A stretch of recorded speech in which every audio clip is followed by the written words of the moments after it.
This is R.J. Rushdoony, Easy Chair number 10, January 23, 1982. First of all, I'd like to call your attention to something that I missed altogether. It was in New York Magazine recently, and I was reading it at the breakfast table when Dorothy came in, and I passed it on to her to read something, and of course she kept it to go on reading this and that. And she spotted a couple of items in the back of the magazine, New York classified ads. And there's a note at the top, all classified ads accepted at the discretion of the publisher. Well, I don't know what kind of discretion they observe, because here are some of the ads that Dorothy called my attention to. Peelogram, male, female strippers entertain. Another, belly telegrams. Another, stripogram, the original strip-teasing telegram company. And this one, Yentagram, guilt without sex. Afraid to nag someone yourself? Have Yentas deliver Yentagram guilt trips. And so on and on. Another, Barefax erotic telegrams, male, female strippers. Also, Santagrams. Well, so much for the publisher's discretion in New York Magazine. I ran across a little item, too, that tickled me no end. It seems that in 1979, the United Nations Social, Humanitarian, and Cultural Committee was framing its annual resolution, indicating its, quote, strong support for the national liberation struggle against racism, racial discrimination, apartheid, colonialism, and alien domination, and for self-determination by all means, including armed struggle, unquote. Well, in the midst of the debate, the Thai delegate made an amendment. He proposed that a comma be inserted in the text following alien domination. A lot of debate followed, and it was obvious that no one on either side understood what the comma would do to the meaning of the text. Finally, they came to a vote, and the comma lost 17 to 38, 55 voting. But 61 countries abstained from voting because they apparently were awaiting instructions from the home country. Now, that's what you call political courage. That's the kind of political courage we have in just about every capital everywhere nowadays, and it's certainly true of Washington, D.C. I'm reminded of a poem that Matthew Arnold wrote in 1855. He was meditating on the tombstones in a churchyard. In the midst of his meditations, he turned from the Brontes to politics, and he spoke of, and I quote, this ignominious spectacle, power dropping from the hand of paralytic factions, and no soul to snatch and wield it, unquote. That's very much the situation everywhere. I'd like to comment a little further on what I was discussing in the last Easy Chair, the prospects for the future nationally and internationally. I keep coming back in my mind to the fall of Rome. Rome fell, William Carroll Bark said, because the millions of Rome did not feel Rome was worth defending. And they were defeated by the tens of thousands of barbarians who simply walked into the empire, looted it, burned, raped, killed. I think we can best understand the fall of Rome today if we look at Canada and the United States and then say, tomorrow the Indians of North America in Canada and the United States are going to overthrow both countries. The fall of Rome was comparable to that. The presbyter Salvian, I've quoted very, very often in speaking and in writing, is one of the most powerful writers of the area, if not the most powerful. And he speaks of the taking of Trier. The people were at the arena for the games. They could not take time to defend the city. And so as the barbarians walked in and raped, killed, and burned, the screams of the raped and the dying mingled with the cheers of the spectators at the arena. Well, they got to the arena and they burned that too. The remnants of the Trier Council, City Council, met in the ruins thereafter and sent a petition to Rome to the emperor, asking that the arena be rebuilt, in order to improve the morale of the people. And Salvian, who was there, commented, "Rome is dying, but it continues to laugh." And Salvian tells us how people picked up their belongings and moved towards the barbarian lines. They were so overtaxed and oppressed by the Roman bureaucracy that they figured, we'll go through the barbarian lines, we'll be robbed and raped once, and then we'll have some freedom. People actually did that. No one felt Rome was worth defending. Rome had an excellent army. Its commander-in-chief was Stilicho, himself a man with a barbarian background.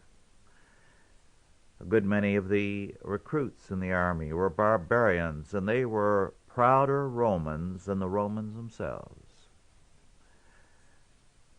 They knew that they could, with Stilicho, clean the empire of the barbarians. But the court and the bureaucracy distrusted Stilicho. They had no reason to. He was as loyal a man as the military has ever seen. But they knew that if he were commander-in-chief, which he was, and met the barbarians and cleansed the empire of them, he could write his own ticket. He could be the next emperor if he chose. So they ordered him arrested. The army was so enraged they were ready to revolt on the spot. But Stilicho ordered them to be faithful as soldiers. And he put his head on the chopping block. To add insult to injury, the Roman bureaucracy went after the families of many of these troops,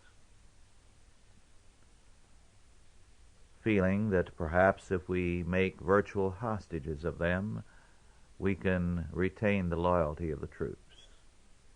The result was the army melted away. 30,000 of them went over and joined the barbarians. That's how Rome fell. The millions of Rome did not feel Rome was worth defending against the tens of thousands of barbarians. I believe the same mentality is very prevalent in the world today. I know as I travel all over the country, I encounter a great many people, especially women. Remember, women are the political activists who keep politics functioning. These are women who have been hawks in the past, were strongly for the Korean War and for victory in Vietnam, and they feel betrayed. And I've heard more than one of them, mothers and grandmothers, tell me that they've told their sons and grandsons, "I'll disown you if you ever fight for this country. Until it changes, don't you ever give your life for a country that betrays its own men out in the field and that will not work for victory." Well, that kind of mentality is prevalent in the Soviet Union. It is prevalent throughout Europe. It is prevalent everywhere. We saw hopes of a change in that here in this country when the 2 Libyan planes were shot down. Those were Soviet-made planes. And our fighter pilots there in the Mediterranean shot them down without any trouble. And a great many Americans, whether they were hawks or doves, still felt good about that. Not because they wanted war, but they were tired of a cowardly stance on the part of this country. Now that's the kind of thing that can revive a will to win. But the administration and the kind of thing it has done, betraying its own following in the Sandra O'Connor nomination, and in every other federal judge that has since been appointed, and in the matter of the Christian schools, because the proposed legislation would mean total control, is certainly doing nothing for that will to win. I believe it is there in the United States as nowhere else in the world. The Christian school movement indicates that a very large segment of the population have broken with the status quo, are double taxing themselves to put their children in Christian schools. There isn't a fact to equal that anywhere in the world. I'm definitely not a tax revolt man, but I submit the tax revolt is significant also. There are very severe penalties for those who refuse to pay, but it is significant to me that apparently millions are involved in the tax revolt.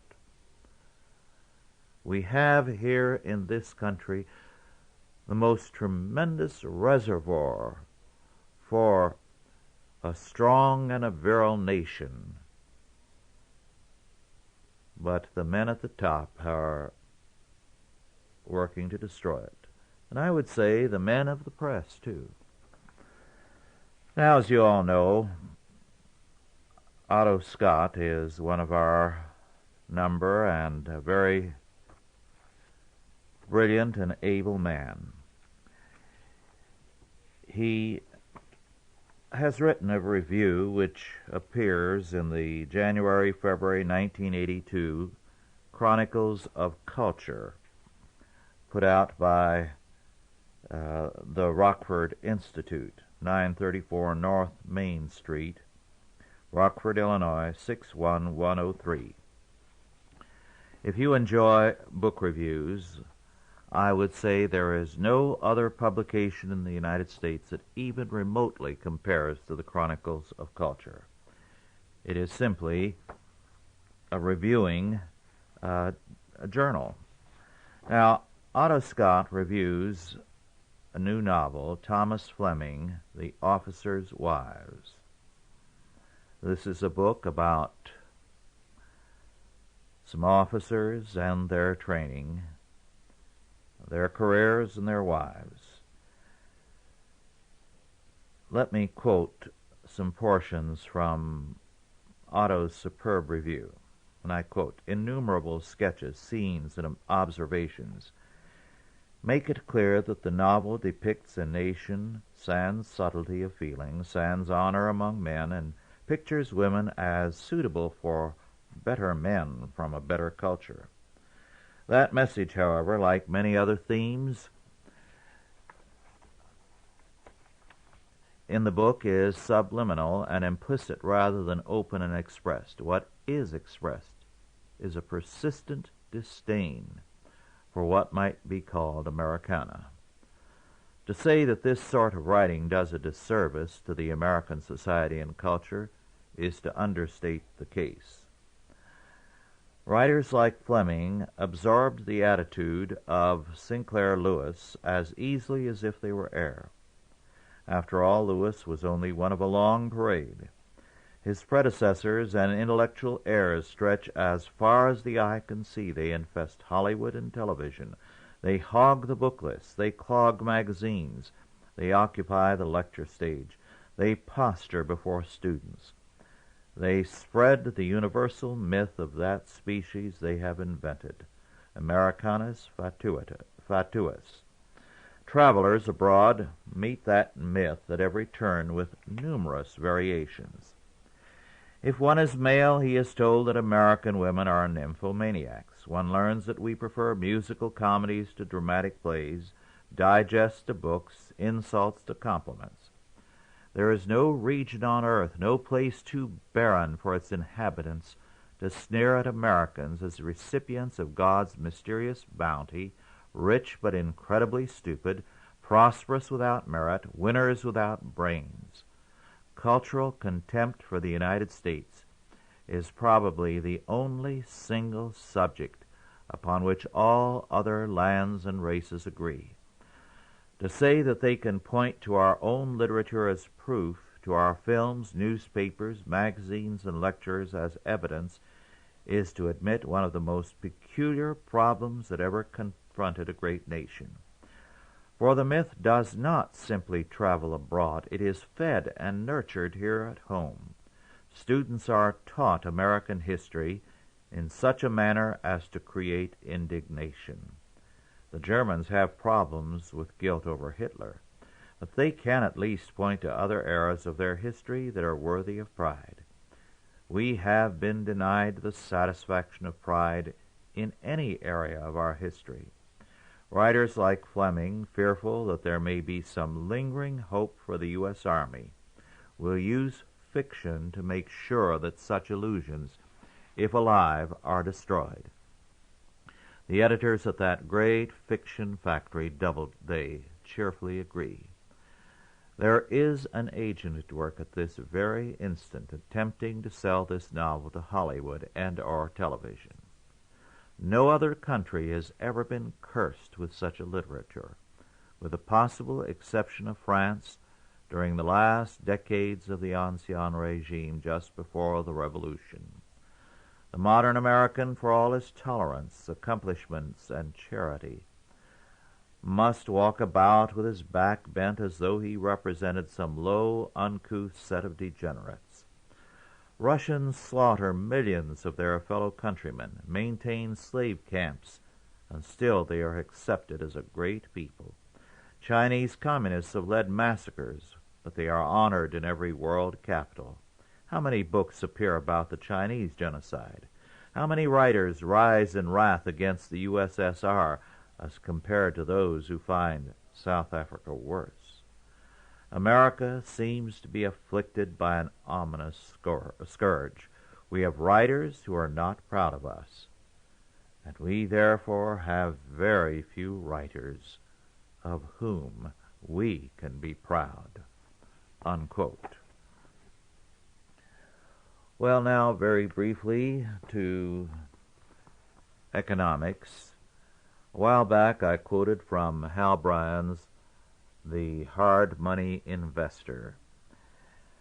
And I'd like to quote again from Hal, who should be better known, because he is an excellent Observer.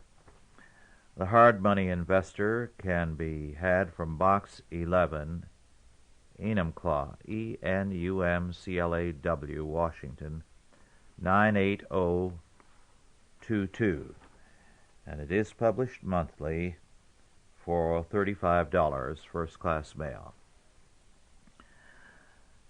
As Hal comments on our economy, he says, and I quote, "Governments are by nature inflationary in their thinking. They like to spend money.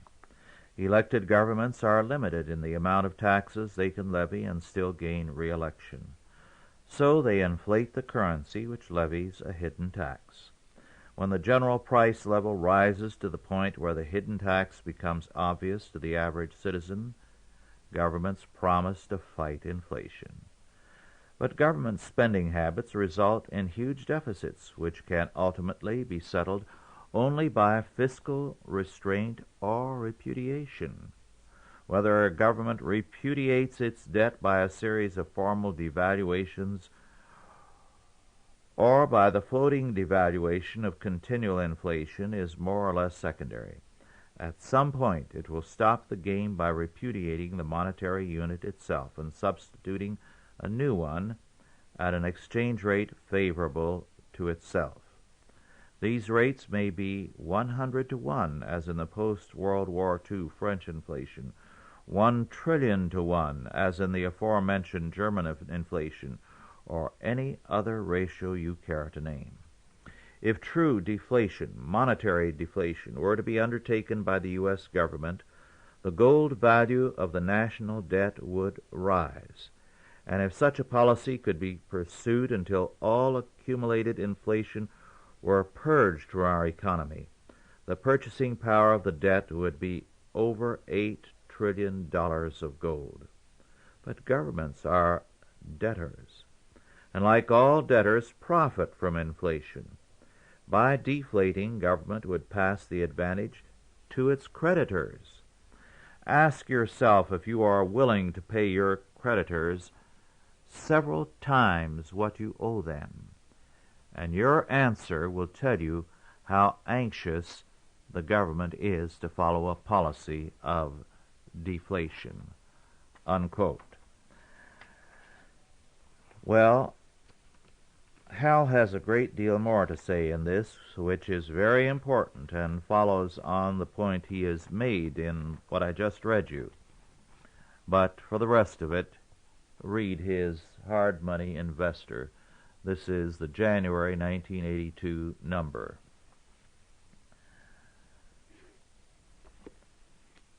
We have had a great many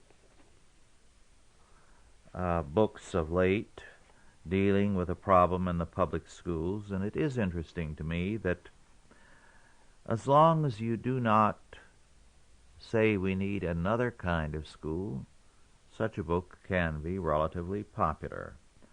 One such book is by Richard Mitchell, The Graves of Academe, Little Brown and Company, Boston, and the book is $11.95. Now, it's not a bad book. It's by a grammarian who is an able writer who gives us some telling illustrations of the bad education that is commonplace in our public schools and colleges.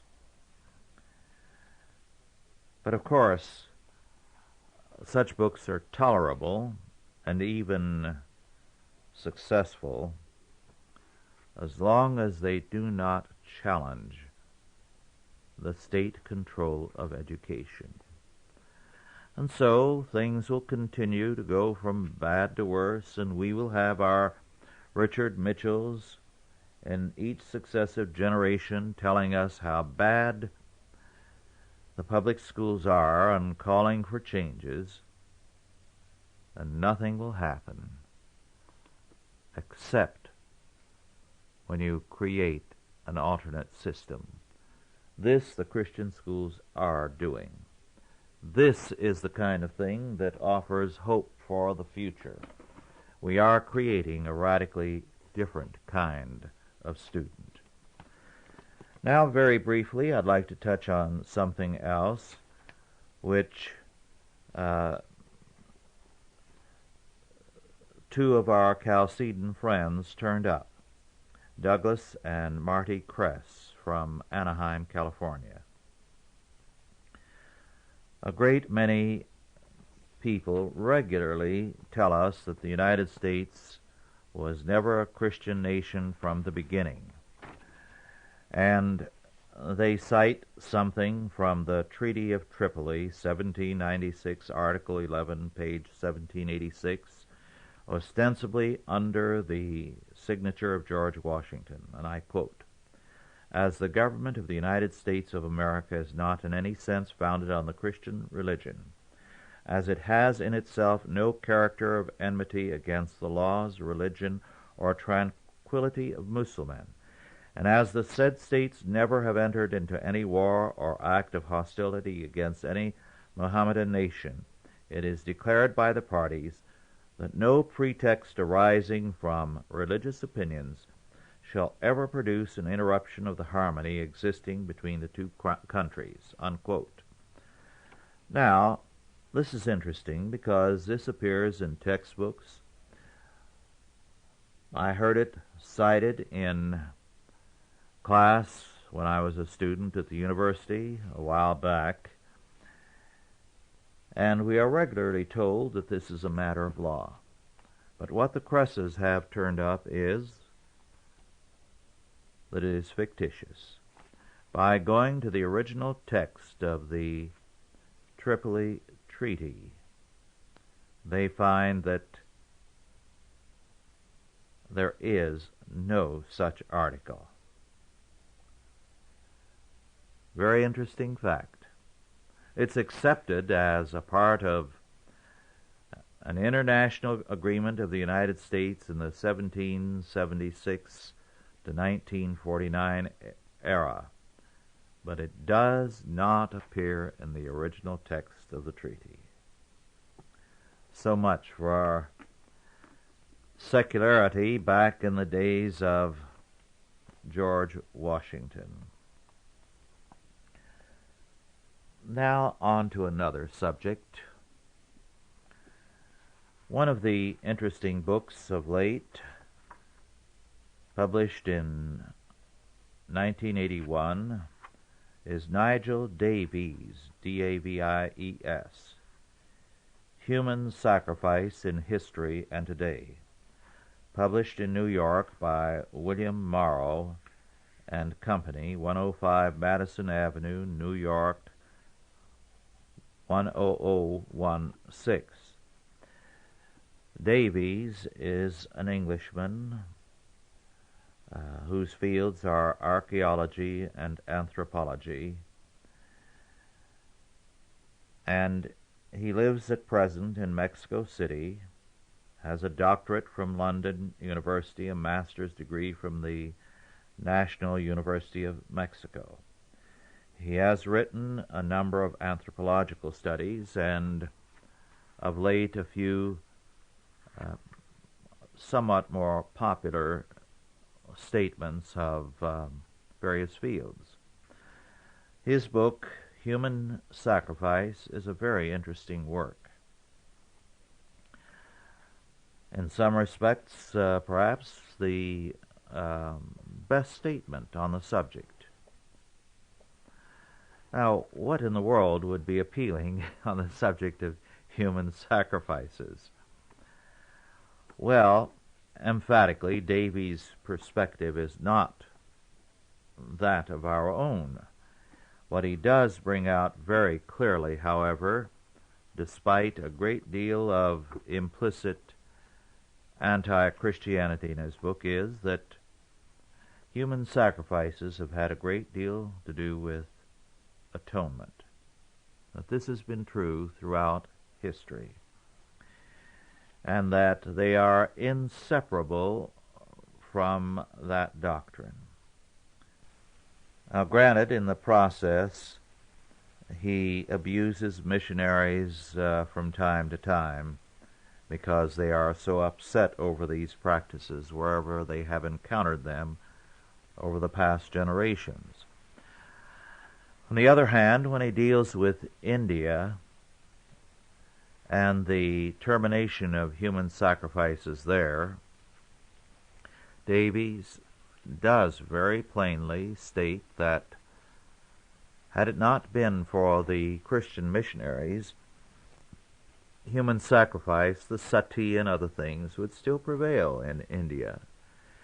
It was the Christians who terminated it, not, by the way, the British colonial agents, because the non-Christian colonial officers were indifferent to the fact. But what is of particular interest, and what is relevant for us, because it tells us why we are having the problems we do today. Davies goes into the matter of why these things existed, apart from the religious demand for atonement. He says, and I quote, "But nothing whatsoever can be understood of human sacrifice in India, or for that matter in Africa, Polynesia, or ancient America, unless it is first grasped that the concepts behind the acts were the opposite of our own. Europeans, whether Christian or ex-Christian, are imbued with the idea that good is good and bad is bad. The two forces, locked in never-ending conflict, are not thought of as two halves of the same deity. For the Christian, God is love and the devil is his enemy. The notion that God and the devil can be one person is alien to Western thought." Unquote. As Davies goes on to point out, in many of the religions of the world, there is no real good and evil. Or good and evil come from the same source, the ultimate power or God of their system.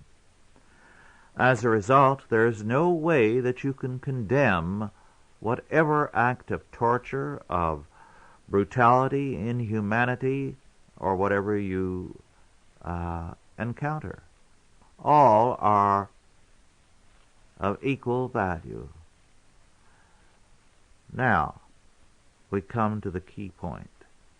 Because in our society today we deny the ultimacy of God, we deny His law, we are supposedly beyond good and evil, and good and evil are something that man determines in terms of his own tastes. We have become an age much given to human sacrifice in our own way. Human life has lost its value because everything has equal value to us. Let me illustrate. A good many years ago, when I was a student,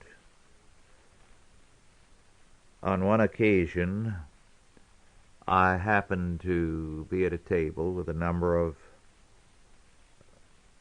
professors, and apparently the sciences predominated. I know because I sat next to an anthropologist. The subject of a book came up, it was just published, and there were some comments about it. The book was about Eskimos. Now, mind you, this was 40 years ago. The writer commented on the fact that the Eskimo women of that day, they don't do this anymore, they've become fairly modern, washed their hair with urine. This gave the hair a particular sheen and quality and whatnot. It did not improve the odor, of course. And this old Scottish trader who was spending his entire mature life up there in the Arctic, was asked how often he went home to Scotland. And he smiled and he said, when the women there began to look good to him. Well, I referred to that passage in the book and laughed, and all eyes were turned on me as though I had committed some unpardonable sin. And there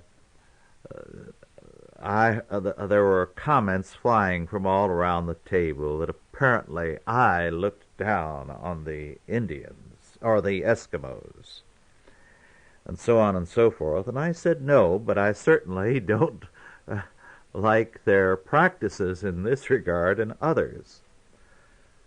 Well, their attitude was that I was some kind of Yahoo and barbarian, that this represented a degenerate Christian perspective, because I saw good and bad, right and wrong, and better and worse, and didn't have the right kind of appreciation.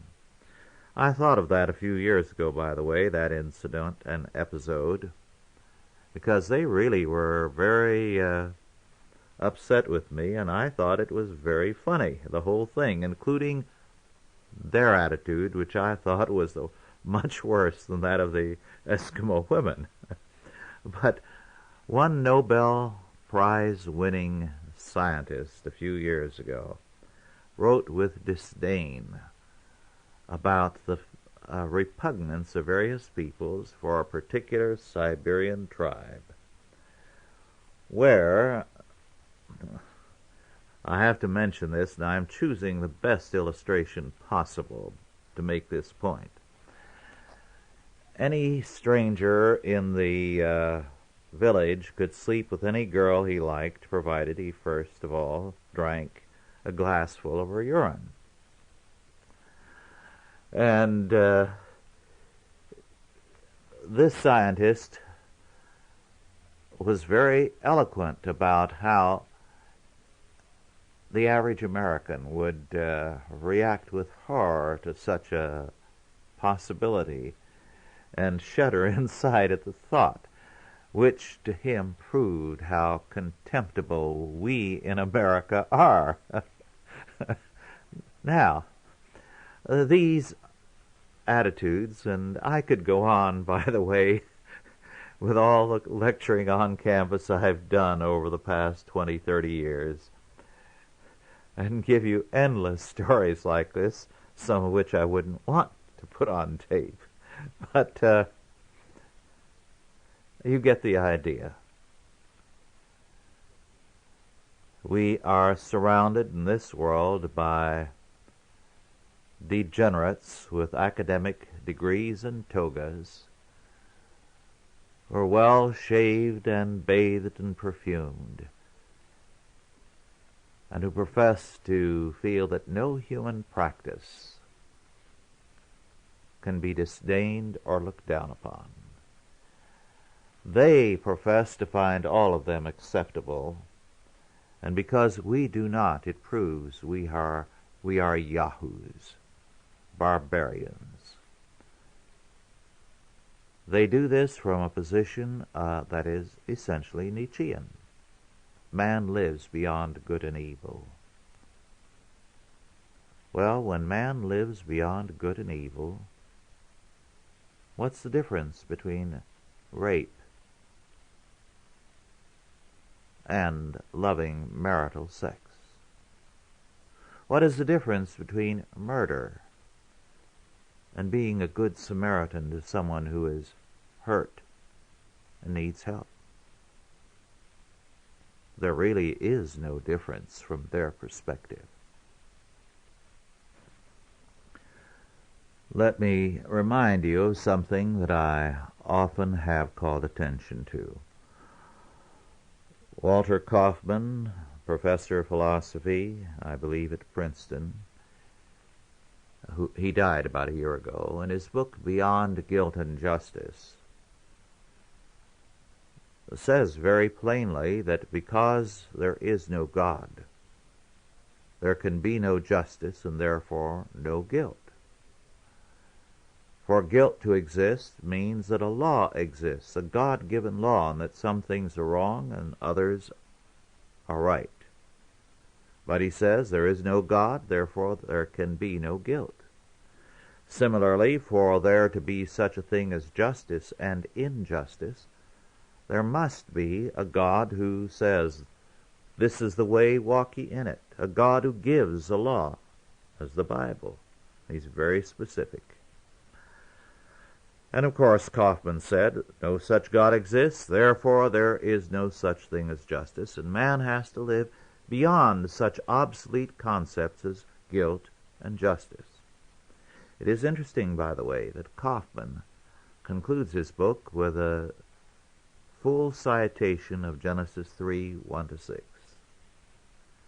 The tempter's program, that man is his own God, ye shall be as God, knowing, determining for yourself what constitutes good and evil. This is Kaufman's program for the future. Well, you had better take it seriously, because this is increasingly the premise of our courts and of our lawmakers. There is scarcely a country in the world where we are not moving to such a policy. So it is a very serious matter. This is why Davies' book on human sacrifice, I believe, is important, because given his definitely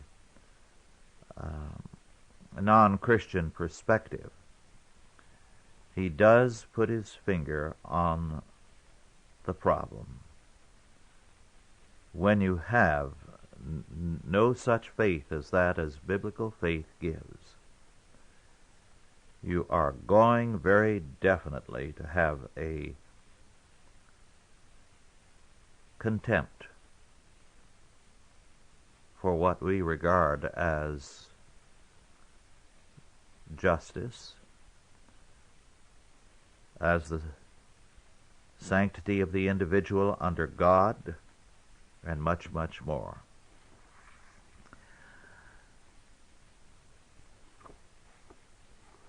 Davies has written, therefore, a book which serves an important purpose. He gives us very telling illustrations of the casualness with which human sacrifice took place. Let me cite one, and I quote, "Child killing, far from being confined to Hawaii, was widespread throughout Polynesia. In Tahiti, the people spoke to foreigners with utter complacency about how they had killed their infants, and would calmly visit missionaries' houses almost before their hands were cleansed of their infants' blood. King Pomare I had killed some of his own offspring. In the cannibal Marquesas, in times of food shortage, children were sometimes killed and eaten, a practice not unknown among Australian aboriginals. On a superficial level, therefore, infanticide might be viewed as an easy way of relieving the irritation of parents and the overcrowding of the nursery.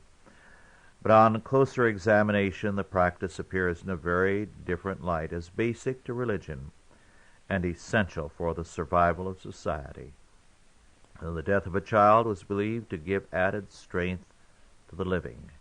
It became a positive duty in the Tonga Islands, for instance, for parents to strangle infants in order to strengthen and preserve their rulers, and so on and on. He does take a swipe at the missionaries because they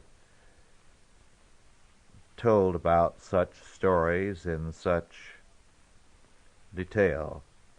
And he says they, as usual, went out of their way to discredit those religious beliefs which it was their purpose to uproot, unquote. I don't know how you can exaggerate some of the things that he describes. Hawaii, by the way, was a place where life was virtually unendurable before the missionaries went.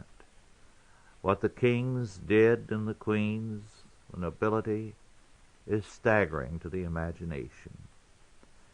And yet, about all you get today is a glamorization of the old Hawaiian order and slander, endless slander about the missionaries who ostensibly killed a marvelous social order and enriched themselves in the process. Well, they did not enrich themselves. Some of their descendants did, and honestly, for the most part.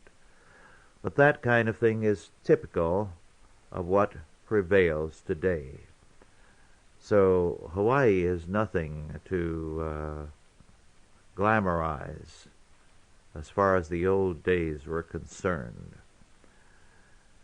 It was a nightmare, as was the world outside of Christ. Well, there's a lot more that I'd like to go into, but I'd like to get on to something else now. A poem by Rupert Brooke. Now, I'm not particularly fond of Rupert Brooke, but this poem I regard as a remarkable one.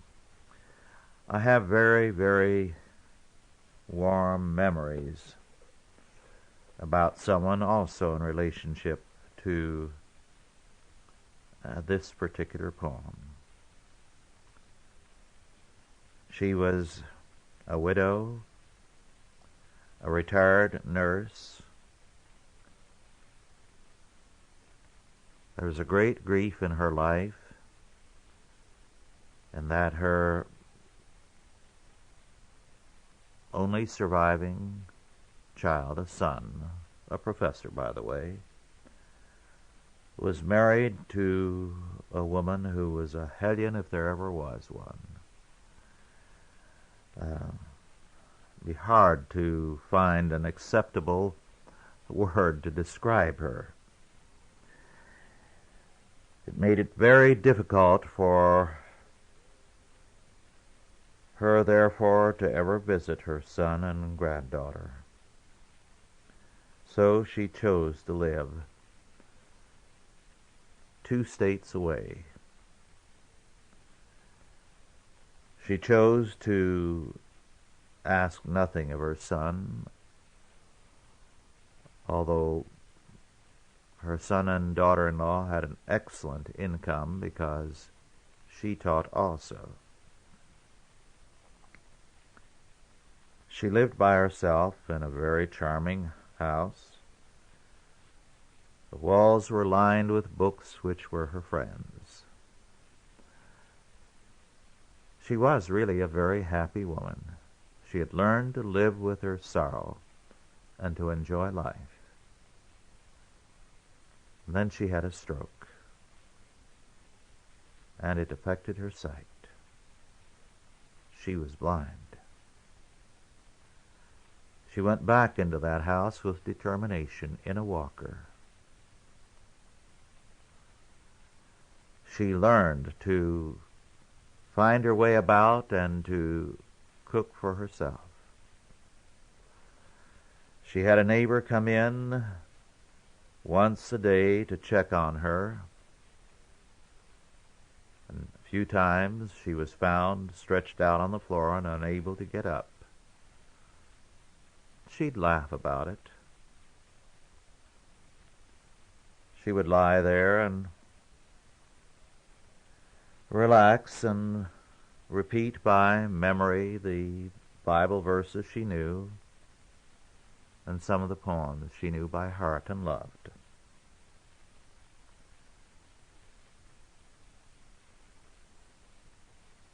One day when I was there and, as usual, had read from Scripture to her, we were talking, and something she said brought Rupert Brooke's poem, The Great Lover, to mind. And I read it to her, and she was delighted.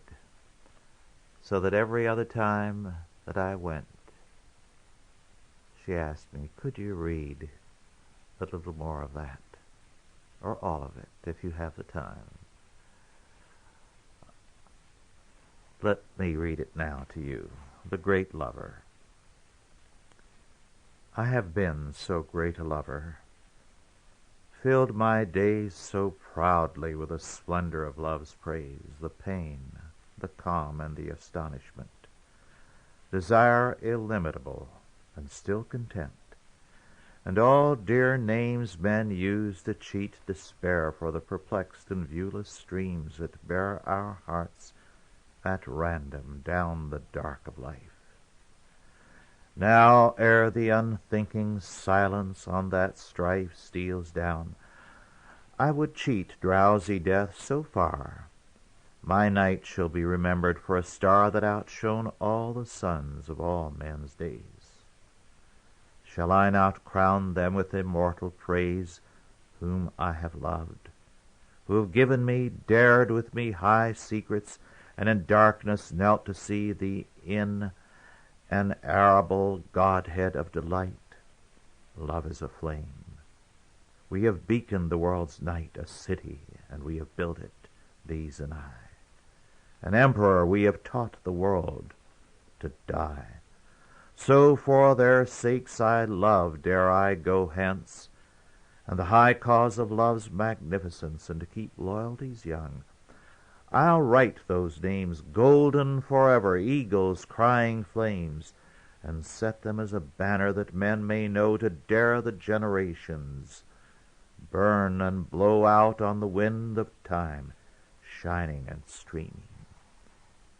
These I have loved, white plates and cups, clean gleaming, ringed with blue lines, and feathery fairy dust, wet roofs beneath the lamplight, the strong crust of friendly bread, and many tasting food, rainbows and the blue bitter smoke of wood, and radiant raindrops couching in cool flowers, and flowers themselves that sway through sunny hours, dreaming of moths that drink them under the moon. Then the cool kindliness of sheets that soon smooth away trouble, and the rough male kiss of blankets, grainy wood, live hair that is shining and free, blue massing clouds, the keen, unpassioned beauty of a great machine, the benison of hot water, furs to touch, the good smell of old clothes and other such, the comfortable smell of friendly fingers, hair's fragrance, and the musty reek that lingers about dead leaves and last year's ferns.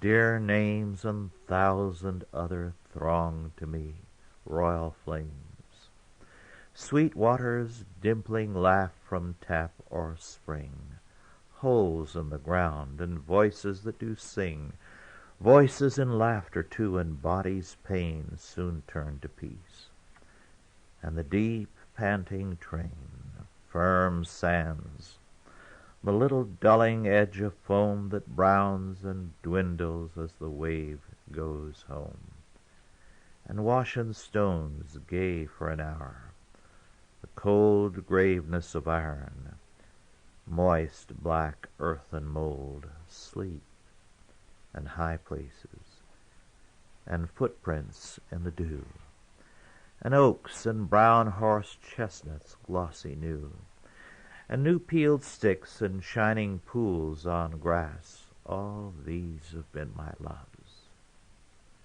and these shall pass. Whatever passes not in the great hour, nor all my passion, all my prayers of power to hold them with me through the gate of death. They'll play deserter, turn with a traitor breath, break the high bond we made, and sell love's trust and sacramented covenant to the dust. Oh, never a doubt but somewhere I shall wake and give what's left of love again and make new friends, now strangers. But the best I've known stays here and changes, breaks, grows old, is blown about the winds of the world, and fades from brains of living men and dies, nothing remains. Oh, dear my loves, oh, faithless once again, this one last gift I give, that after men shall know and later lovers far removed praise you, all these were lovely, say, he loved. Well, when I would finish reading, she would laugh with delight and echo lines that she had come to learn. The cool kindliness of sheets, the benison of hot water, and many, many more lines. Life, you see, is very rich to us. And that's the point of the great lover. Let's not wait until, like that very dear friend, we are blind and scarcely able to walk before we remember the richness of the life around us. It's a good world. God made it. It's a good life. God gave it. We need to rejoice in it and to thank Him for all its blessings. Well, it's been another very happy hour. I find myself reading and studying all through the week and thinking of things that I want to share with you. And I have some things here that still remain. We'll get to them hopefully the next time. Until then, God bless you. Thanks for listening.